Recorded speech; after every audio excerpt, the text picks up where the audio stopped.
Welcome to another cool tale. One masked vigilante must face 8 of the world's deadliest assassins and save the city from a new criminal mastermind on his path to becoming the Dark Knight. This is the tale of Batman Arkham Origins. As always, beware of spoilers and enjoy the story. Meet Batman, an experienced crime fighter in Gotham City in the second year of his career. A mysterious force. Not even the police know if he is a vigilante, a myth, or a supernatural being. On a snowy Christmas Eve, Batman learns of a breakout at Blackgate Penitentiary led by Black Mask. He learns that Commissioner Loeb has been taken hostage in the prison and departs in the Batwing. Arriving at the prison, Batman discovers a ferocious crocodile-like creature, calling himself Killer Croc, aiding Black Mask along with some thugs. He tracks them to the execution chamber but is too late, as Black Mask kills Loeb in a gas chamber. While Black Mask makes his escape in a helicopter, Killer Croc is left to fight Batman.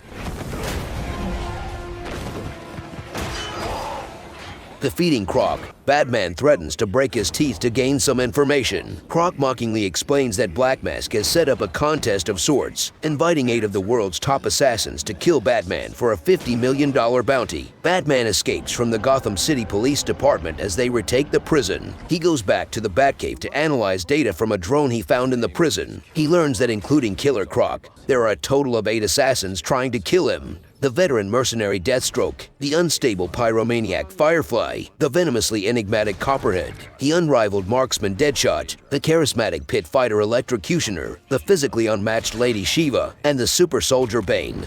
8 assassins after your head.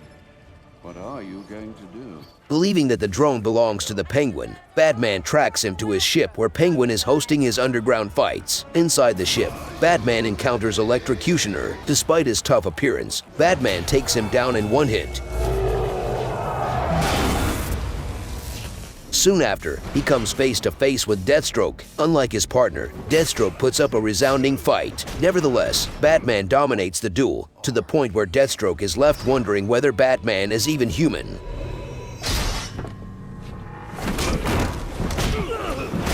After the fight, Batman learns from the Penguin that Black Mask has been purportedly murdered at an apartment complex. According to the police, the murder victims appear to be Black Mask himself, as well as one of his many girlfriends, with Penguin being the prime suspect. Arriving at the apartment, Batman investigates the murder scene. He learns that Penguin was not responsible for the murder, and that the murder is connected to someone calling himself the Joker. Furthermore, the victim is a body double and not the actual Black Mask. Needing more information to solve the case, Batman breaks into the GCPD to access its national criminal database. He encounters Captain James Gordon, who is distrusting of Batman and wants to arrest him. As the two come to a standoff, the corrupt SWAT team who hope to collect the bounty money for themselves open fire. Batman manages to escape and encounters James Gordon's daughter, Barbara Gordon. She informs him that if he can access the GCPD's telecom wires in the sewers, he can create an uplink between the National Criminal Database and his Bat computer. Taking the young girl's advice, Batman sneaks into the sewers where he discovers that Black Mask is plotting to destroy the GCPD. Accessing the database, Batman determines that the Joker tried to ambush Black Mask at his safe house. Thanks to a decoy, Black Mask was able to get the drop on him. But after a short fight, in which Joker forced Black Mask to kill his girlfriend, he dragged him off and torched the room with a Molotov cocktail. Determining that Joker wanted to use Black Mask to access Gotham Bank, the bank becomes Batman's next stop.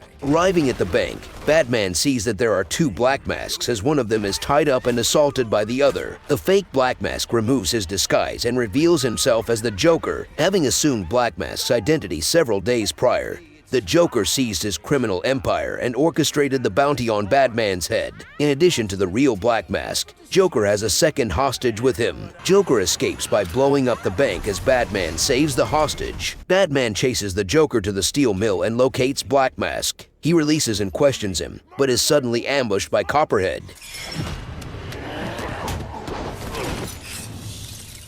Despite Batman's best efforts, she wounds him and poisons him in the process. While poisoned, Batman is plagued by doubts and hallucinations.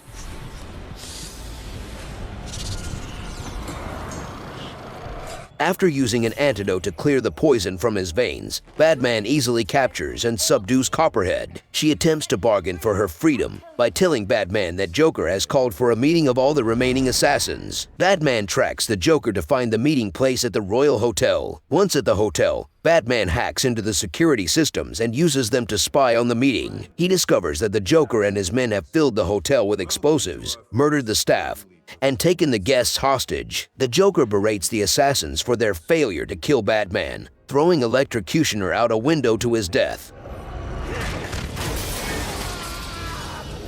While Firefly flies off to tend to his own plans, Bane states that he intends to wait for Batman. Batman recovers Electrocutioner's electric gloves and adds it to his gadgets. After rescuing all the hotel guests, Batman takes an elevator to the top, where Bane ambushes him and drags him to see the Joker. Nice of you to drop in. Joker uses the threat of destroying the hotel with the three of them inside to get some alone time with Batman.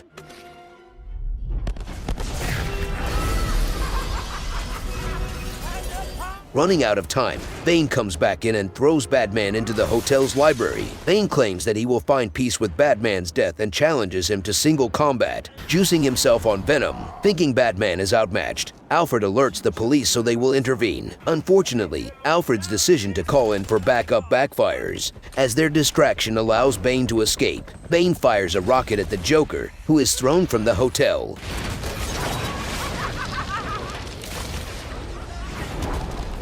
Refusing to let him die, Batman saves the Joker as the two fall to the ground. The SWAT team forces Batman to flee, while Joker is taken into custody. Later at Blackgate, Joker is put under the observation of Dr. Harleen Quinzel and begins exploring his own mind in search of answers. It's like meeting someone I can actually relate to. Eventually concluding that his entire life has been leading up to his first encounter with Batman. At the Batcave, Alfred begs Batman to abandon his crusade, fearing he will die, but his words fall on deaf ears as Batman refuses and goes after Bane. Infiltrating Bane's compound, Batman learns that he is trying to find a way to counter the memory loss side effect of the venom. Disturbingly, he also learns that Bane has deduced his true identity as Bruce Wayne.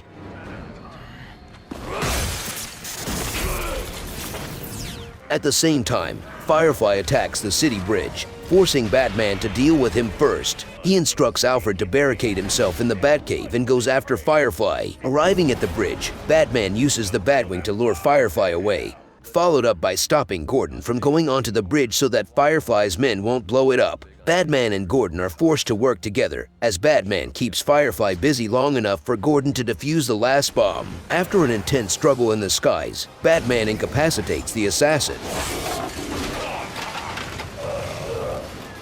and leaves him dangling for the cops. While flying back to the Batcave, Batman learns that Bane is already there. He nearly kills Alfred and leaves just enough life in him for Batman to say his final goodbyes. Finding the cave in ruins and Alfred near death, Batman revives him with the Electrocutioner's gloves. Realizing that he nearly cost Alfred his life, Batman loses the will to keep fighting crime. However, Alfred has an epiphany and encourages Batman to stop the Joker, who is leading a riot at Blackgate. Realizing he needs allies, Batman works with Gordon and the police to retake the prison. Infiltrating the prison, Batman learns that Joker has set up an elaborate trap to make Batman violate his no-kill rule. Sitting at the electric chair, the Joker offers Batman a choice: kill Bane or allow Bane's heartbeat to charge the electric chair and kill the Joker. And if the monitor is removed, they all die from the bomb Joker has set up in the prison. The stakes are raised when Joker takes Captain Gordon hostage and straps him into the chair as well. After fighting Bane to a halt, Batman manages to use Electrocutioner's gloves to temporarily stop Bane's heart, prompting Joker to let Gordon go and flee from the prison. Batman then revives Bane, saving him from near cardiovascular arrest. Bane, however, injects himself with the TN1 formula, a steroid that transforms him into a hulking beast. He loses the ensuing battle to Batman,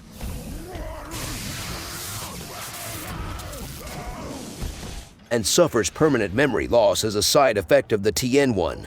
thus preserving Batman's secret identity. With Gordon's help, Batman locates the Joker in the prison chapel. Dismayed that Bane is still alive, Joker tries to goad Batman into killing him. Managing to resist the urge, Batman proceeds to beat the mentally deranged criminal into submission.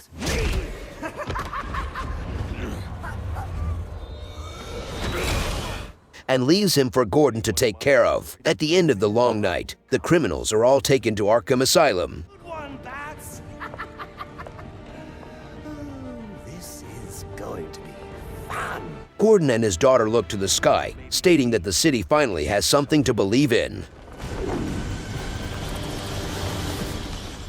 If you enjoyed this video, check out these other stories on the channel, and be sure to like and subscribe, and turn on notifications for new content every week.